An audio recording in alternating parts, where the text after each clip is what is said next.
श्रियकान्ताय कल्याणनिधये निधयेतिनाम् श्रीवेङ्कटनिवासाय श्रीनिवासाय मङ्गलम् लक्ष्मी सविभ्रमालोकसुभ्रूविभ्रमचक्षुषे चक्षुषे सर्वलोकानां वेङ्कटेशाय मङ्गलम्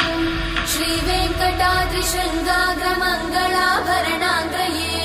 मङ्गलानां निवासाय श्रीनिवासाय मङ्गलम् सर्वावयव सौन्दर्य सम्पदा सर्वचेतसां सदा सम्मोहनायास्तु वेङ्कटेशाय मङ्गलम् नित्याय निरवध्याय सत्यानन्दचिदात्मने सर्वान्तरात्मने श्रीमद् वेङ्कटेशाय मङ्गलम् स्वतः सर्वविदे सर्वशक्तये सर्वशेषिने सुलभाय सुशीलाय वेङ्कटेशाय मङ्गलम्